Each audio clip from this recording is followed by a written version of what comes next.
Today we're going to be checking out VladTV interview with Jxmmi, announcing that the group has broken up, and also talking about him being on pills and tweaking. So if y'all can make sure y'all like and subscribe, I appreciate it. Let's get into the video.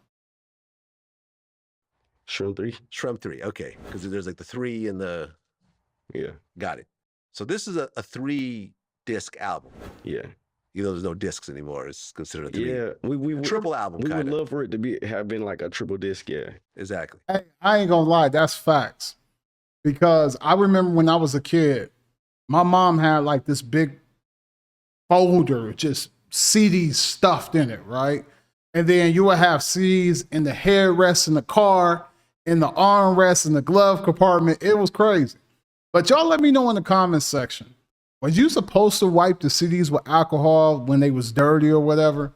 I was always taught that when I was a kid, but I don't know if that's legit. Y'all let me know, all right? Yeah. Now, the first disc is the group album. Yeah. The second disc is your solo Yeah. joint. And the third is Sway's solo joint. Yeah. Why'd you guys decide to do it? I mean, it almost reminds me of like what Outkast did. We just wanted to, cause like we're getting older, you know what I'm saying? We've done a lot together. We've made a lot of music together. We just wanted to see how we sounded by ourselves. So like, you know, Sway was already doing his solo thing, and I wanted to definitely build my sound up a little bit by myself. So that was the whole thing behind it. Well, it seemed like, you know, I went back and just re-listened to all your projects.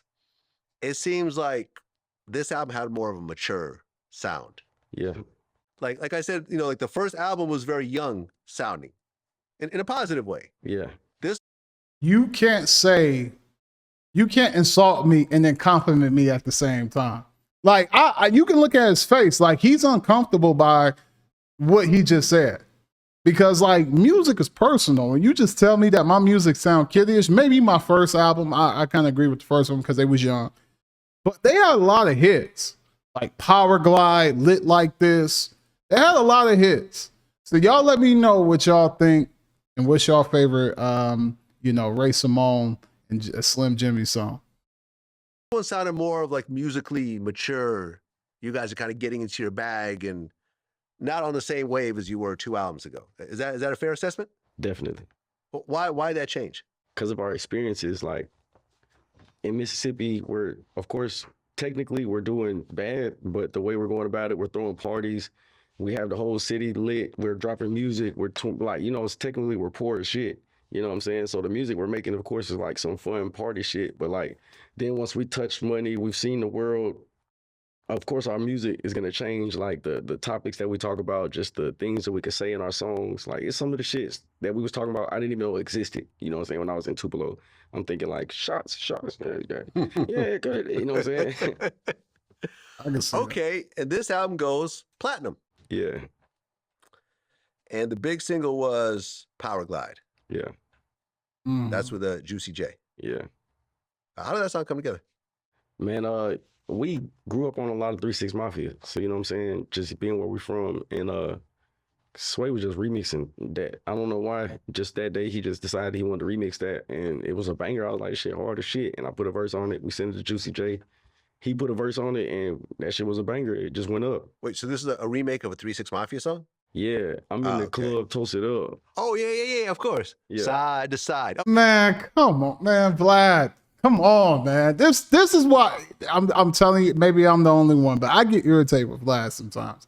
But I ain't gonna lie, that Power Glide song definitely was a hit. You know what I mean? Like a lot. I remember when it first came out, like it was a banger, you know? So for 3 6 Mafia to get on a song with them and to let them remix that song that was already a hit, man, I think that's pretty dope, you know? Okay, oh, so this is a side to side. Yeah. Kind of reimagined. Yeah. Okay. That. Oh, okay. I missed that. Yeah. Now that you say it though, I'm like, oh, of course. That was a big song. Yeah. Come on. Okay. That goes triple platinum. Yeah. Perplexing Pegasus, platinum. Yeah. Close, featuring Travis Scott. Now, where was Travis during this time? Was he huge at this point, or was he still kind of up and coming? Travis was huge. Okay. Yeah, he was huge. How did you guys get Travis on the project? He was man, Travis Scott he was pulling up on Sway a lot. They was recording, and that's how it happened. It just happened naturally like that. We had recorded close. I don't know what studio me and Sway was at. We recorded close. He sent it to Scott, and he got on it. Travis got on it. Were you in the studio when he put that together? I think he did that by himself. Okay, and he sent it back to us, type shit. And then my favorite song is Guatemala. Yeah, that was a banger. But it was just so different.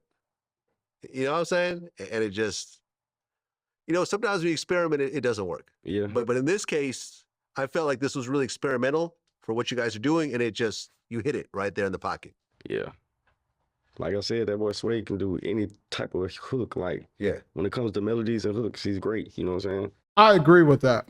I definitely agree with that because, like the Spider-Man song that he's on, a lot of the songs from the movie that I'm talking about, a lot of the songs that he's on, he usually do the hook and he usually kill the hook. So I agree with that. But Vlad, man, it's something about him, his questions, how he asked them. It's like he's almost being sarcastic in a way. Maybe I'm tripping. Y'all let me know how y'all feel about Vlad. But I couldn't imagine doing an interview with him and him just talking the way he do sometimes. It kind of, you know, rubbed me the wrong way, you know. Maybe it's just me. I don't know. Right. Then you had Bedtime Stories featuring The Weeknd. Mm-hmm. How did The Weeknd get on that? Man, we was on tour with The Weeknd. Oh. So. See what I mean? Like, just how he say it. Like, he says it as in a way like, how did you get The Weeknd? Or how did you get Travis Scott? Like, that's how I feel like what he's saying. You know, so it's like, man, come on, bro. Like, I don't know. You know what I'm saying? That happened like maybe I'm tripping. Okay, and The Weeknd, I'm trying to think. Was he as huge back then when he made that, or did he start to blow up kind of after that? I think he was already like close to being like the biggest artist in the world. Like, he like one of them, like the biggest artist. He was super huge. Like, all of his shits was packed out. It was like an arena, I think. Yeah. If I'm not mistaken. And every arena was sold out before we even got to the city type shit. Yeah. And then you got Buckets on there with Future. Mm-hmm. And Michael Maiden has already been working with Future forever. So yeah. I'm sure that was easy to put together. Yeah. Were you in the studio when Future did that? Nah. Come on, man. Like, look how, you know what? Maybe, I don't know. But how he's talking, how he talks to his guests, man, is like kind of like he better than them. Like how are you getting this? You know? He said that too. So a lot of times with collaboration, it seems like you guys aren't with the artist. Yeah, because I might be recording, if I'm recording every day, which I record every day, I'm going to be recording tonight. You know what I'm saying? I might make some shit. I might send it to somebody. I like recording by myself. I prefer to be like in the studio, just me and the engineer or the producer. You know what I'm saying? Well, 2019, you announced you're no longer part of Rae Sremmurd. Yeah, but that was just an angry tweet because Rae Sremmurd is still around right now. That's what I'm saying. So what led to that? So, you know, I was a part of the Pop and Zans era. You know what I'm saying? I used to pop pills and shit. You know what I'm saying? So it might be tweaking. Might be me and my brother be arguing a lot. We used to argue a lot. So goddamn, we'll be fighting or whatever. I might have got mad. Goddamn, when you do drugs, like, you get real sensitive. I don't know what about drugs just be making niggas sensitive and shit. So like, I just tweeted that shit, but people took that shit like it was on wax, you know what I'm saying? But it wasn't even like that. It was just, that was an emotional moment. But I don't do drugs no more. Like, that's one of the major reasons, because I don't like anything that takes me out of the control of myself. You know what I'm saying? If I do some shit I wouldn't normally do, I'm not going to fuck with it. I don't drink a lot. You know what I'm saying? I ain't gonna lie. Like, back then, when popping pills first came out, like when it really became like viral, you know, you can experiment and do things like that. But now, these days, with fentanyl and people lacing them with different things, man, you got to be careful with that. So I agree. I'm glad that he stopped a lot of the stuff that he was doing because, man, you know, now you can pop one of them mollies and get the wrong molly and you gone. You gone, you know what I mean? You gone. I'm not talking about gone like in a good way. I'm talking about gone like you up in the sky gone, you know? Or maybe maybe down below, you know, you never know. How old were you when you first started popping pills? For like 21.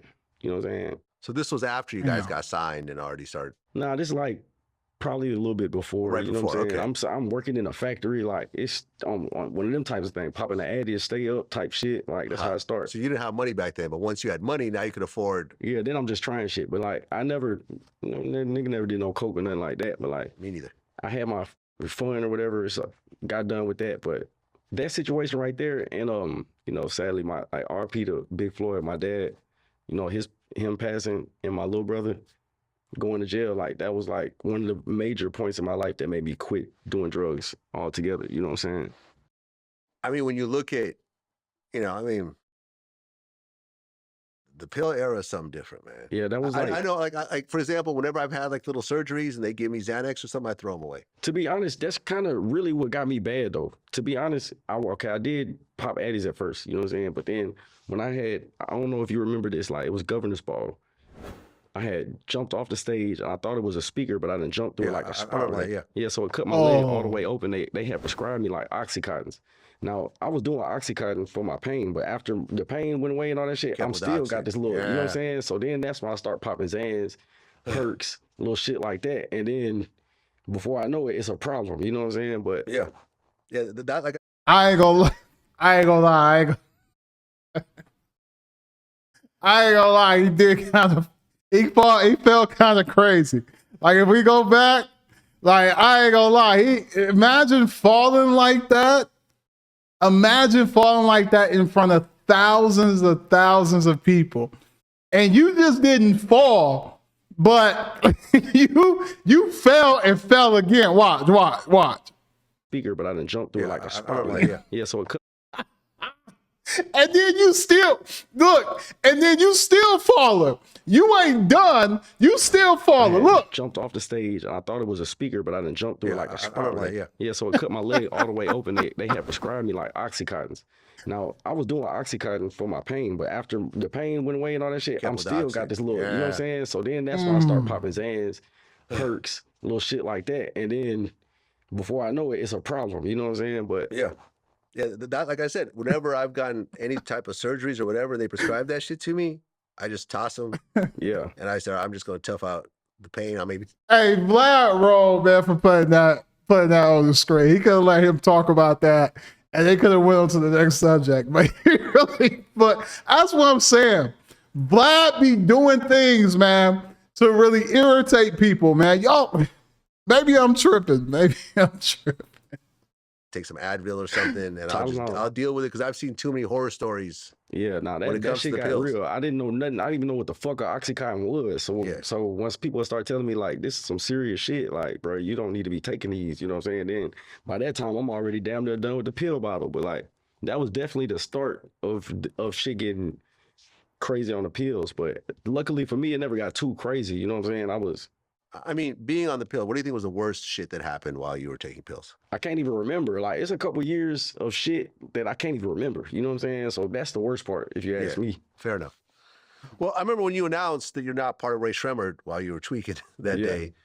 You and Trippie Redd started going back and forth? Nah, so I'm not even going to speak on that situation, but that was some bullshit. That shit don't even mean nothing. Okay, fair enough. But weren't you involved in some big, like, brawl that year, too? Yeah, damn. I don't even remember. I'm not gonna lie. I know I got to fight in a club or some shit. I don't remember, but that was during that time. You know what I'm saying? Yeah, this was. I'm gonna show you. It made it on TMZ. Oh, that was overseas. Oh, that was overseas. Yeah, that was in Australia. I was getting ready to say if he showed that, see what I mean? Hey, for granted, drugs is bad. You know what I mean? Drugs are very bad. And that's probably why he didn't remember. But Vlad, I'm telling you, man, he be doing things. He be throwing jabs, man. That's what he be doing, man. He be throwing jabs. These guys, that didn't have nothing to do with nothing. I was just walking the streets. These guys start tripping, and my security guard, RP the Shadow, man, that was one of the greatest security guards I ever had. But RP the Shadow, he pushed the dude back. The dude got a little rowdy, hit him over the head with a bottle, and now I'm jumping in a fight. And yeah, that made it to TMZ. It was crazy. Well, I remember you said like right around 2020 that, although you announced